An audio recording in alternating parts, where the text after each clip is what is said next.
नमस्कार दोस्तों, आप सभी का लेजेंड बायोग्राफी चैनल में स्वागत है। अगर आप इस चैनल पर नए हो तो प्लीज़ इस चैनल को सब्सक्राइब, शेयर एंड लाइक ज़रूर करें। दोस्तों, आज हम ओरेकल कंपनी के फाउंडर लैरी एलिसन का जीवन चरित्र देखेंगे। मेक्सिको में 17 अगस्त 1944 में जन्मे लैरी एलिसन का पूरा नाम लॉरेंस जोसेफ एलिसन है। जब लैरी पैदा हुए तो उनकी मां 19 वर्षीय अविवाहित महिला थी और उनके पिता Italian American United state army air corps pilot थे।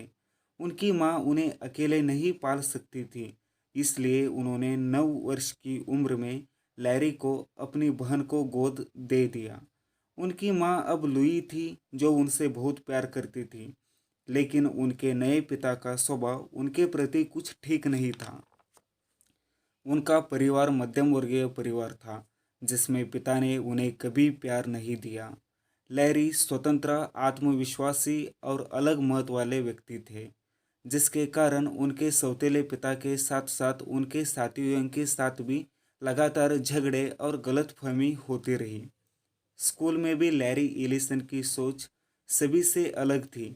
ज़्यादातर स्पेसशिप कंस्ट्रक्शन, हाई टेक्नोलॉजी और इंजीनियरिंग जैसे जटिल विषयों में दिलचस्पी होने के कारण वह स्कूलिंग प्रक्रिया से ऊब गए थे। स्कूल की शिक्षा पूरी होने के बाद लैरी ने 1 साल तक अलग अलग नौकरियां की और फिर शिकागो विश्वविद्यालय से फिजिक्स और मैथ्स में डिग्री पाने के लिए दाखिला लिया। लेकिन तब तक उनकी शिक्षा के प्रति रुचि लगभग खत्म हो गई थी और उन्हें पहले ही साल खराब प्रदर्शन के चलते विश्वविद्यालय से बाहर कर दिया गया। वह अपनी असली मां से 46 वर्ष तक नहीं मिले। लैरी बहुत ही प्रतिभाशाली और तेज दिमाग वाले व्यक्ति थे और उनके पास एक राजनीतिक दृष्टिकोण और नए विचारों के प्रति जुनून था। गरीबी से जूझने के बावजूद एलिसन कंप्यूटर और प्रोग्रामिंग जैसे नए क्षेत्रों में रुचि रखने लगे, जिसमें वे लगभग अपना सारा समय देते थे। प्रोग्रामिंग में कुछ खास ज्ञान प्राप्त करने के लिए उन्होंने काफ़ी किताबें पढ़ी। बहुत जल्द लैरी तेज़ी से सीखने की अपनी क्षमता की बदौलत भीड़ से बाहर दिखने लगे। लगभग 22 की उम्र में लैरी कैलिफोर्निया चले आए, जहां नई नई खोज और अपने नए विचारों को अपनी ज़िंदगी में जगह दी और कड़ी मेहनत के बाद एक कंप्यूटर डिज़ाइन किया। 1977 में लैरी एलिसन ने अपने दो दोस्तों के साथ मिलकर सॉफ्टवेयर डेवलपमेंट लैबोरेटरीज कंपनी शुरू की, जिसमें $2000 का निवेश किया गया। इसके बाद लैरी ने 1982 में ओरेकल सिस्टम कॉरपोरेशन बनाई, जिसमें आकाशवाणी का सारा डाटा रखा जाता है। 1990 के दशक की शुरुआत में आईबीएम की अपने डेटाबेस प्रोडक्ट्स जैसे DB2 और एसक्यूएल डीएस की मेनफ्रेम रिलेशनल डेटाबेस मार्केट में सबसे बड़ी मार्केट हिस्सेदारी थी।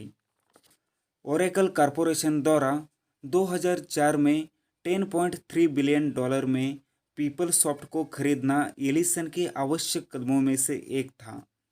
पीपलसॉफ्ट 12,750 ग्राहकों वाली एक बड़ी कंपनी थी। यह company human resource management systems, supply chain management, customer relationship management, financial management solutions प्रदान करती है।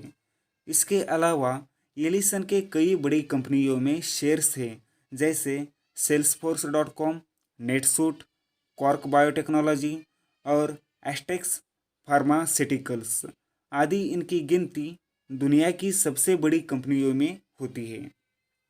दोस्तों, अब हम लैरी एलिसन के बारे में कुछ अन्य बातें जानेंगे। फोर्ब्स मैगजीन 2019 के मुताबिक लैरी एलिसन दुनिया के 5वें सबसे अमीर आदमी है, जिनकी कुल संपत्ति $63.9 बिलियन है। वह दुनिया की बड़ी कंपनियों में से एक ओरेकल के फाउंडर है और 2014 तक सीईओ भी रहे, और अब वह ओरेकल के चेयरमैन और चीफ टेक्नोलॉजी ऑफिसर है। वह एक दानी व्यक्ति है। एक रिपोर्ट के मुताबिक वह अपनी कंपनी का 1% प्रॉफिट दान करते हैं, जो करोड़ों में है। लैरी अपनी निजी जिंदगी में एक लाइसेंस प्राप्त विमान पायलट है और उन्हें कई अलग अलग जेट उड़ाने का अनुभव है। और ये कहा भी जाता है कि उनके पास मिकोयन मिग 29 सहित कई और जेट भी है। 2012 में लैरी ने $300 मिलियन में लान ई का 98% भाग खरीदा है, जो हवाई के 8 मुख्य द्वीपों में से एक 88 एकड़ में फैला हुआ है। 2010 में एलिसन ने टेस्ला के सीईओ एलन मस्क के साथ आयरन मैन 2 में एक कैमियो भूमिका भी निभाई है। दोस्तों, लैरी एलिसन एक ऐसे व्यक्ति है जिन्होंने अपनी नई सोच को सॉफ्टवेयर की दुनिया से मिलाया और कुछ ऐसे दुनिया के सामने पेश किया जो पहले मुमकिन नहीं था। साथ ही वह यहीं तक नहीं रुके और दुनिया की बड़ी कंपनियों में निवेश करते रहे, जिससे कई बड़ी कंपनियों के शेयर्स उन्हें मिले। दोस्तों, आपको लैरी एलिसन के बारे में और जानकारी चाहिए तो आप एक बुक पढ़ सकते हैं। इस बुक का टाइटल है the difference between God and Larry Ellison. इसके ऑथर है माइक विल्सन।